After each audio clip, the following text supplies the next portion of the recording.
Hello Plumpie, please ignore my voice and all the noise outside. I'm kind of filming that at the last minute because I just remembered yesterday that it was your birthday. So I thought we should take a trip down memory lane together. That means that there's going to be a lot of old footage in this video, so my plan is that the nostalgia will overtake the cringe and that you'll forgive me and still love me. Yeah. So we met about 6 years ago, I think. I'm bad at math. I'm actually, you know what, I'm good at math, but I can't be fucked. So let's say 6 years. So we're in middle school. It's worth noting that I was jealous of you back then. Yeah. So these were the years of the beginning of us obsessing over Rimbaud. And then I went to high school and you were still in middle school for a year. And we would meet at weekends with our other friends and just obsess over dead poets, which is, you know, a very usual 14-year-old hobby. I mean, we're always nerds from the very beginning and we haven't stopped, so at least we're consistent. Then it was the years of obsessing over Harry Potter, and you arrived at high school and we ended up in a surprisingly big group of friends, and then it was the years of obsessing over The Lord of the Rings and Star Wars. I feel like I associate a lot of my memories to fandoms I've used to be in because they really represent a part of my life. Yeah, that's the nerd life. For a part of high school you used to live very close to the school, so we'd go there when we had a break, or even sometimes when we didn't have a break, and we'd watch French web series and you'd make me watch Doctor Who, and sometimes we'd go to the park, and it was a very nice time. And then I went to university and you were still in high school for a year.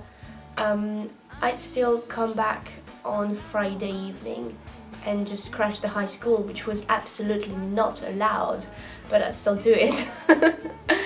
And yeah, just crash the break room and watch TV shows on my laptop. That was, yeah. And then you joined me in Lyon to start university yourself, which you didn't continue, but to be fair, I stopped going to university as well, so. Your first year and my second year at university wasn't a very happy one for my mental health. I was just miserable. The memories that really come back to my mind when I think of this time are actually quite happy.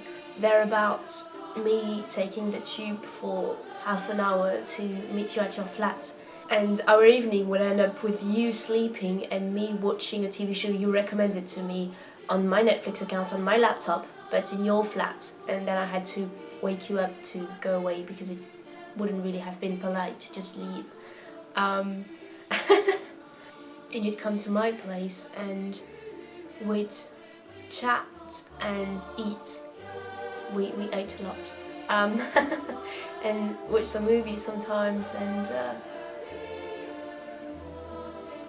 yeah, I guess even in the darkest period of my life so far, I still have a lot of good memories and a lot are tied to you, so thank you for that.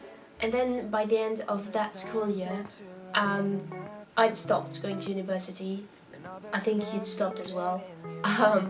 And I was back home very miserable, and you heard of it. And you said, hey, let's go to Spain. And I was like, are you joking? And you were like, no, maybe no. So we went to Spain. And I've travelled a lot, but of all the trip memories I have, I really think this is one of my favourites. We took the bus for like 8 hours to go straight to Barcelona. We stayed in a crappy Airbnb in a very old town. Not like old as in ancient with history, no, old as in everyone there was over 60. We bought too many cacti and we visited nice ancient cities, and we took a lot of photos and a lot of videos.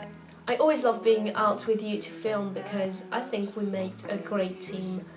You know, we both know what it's like to vlog, and so I love shooting with you so much.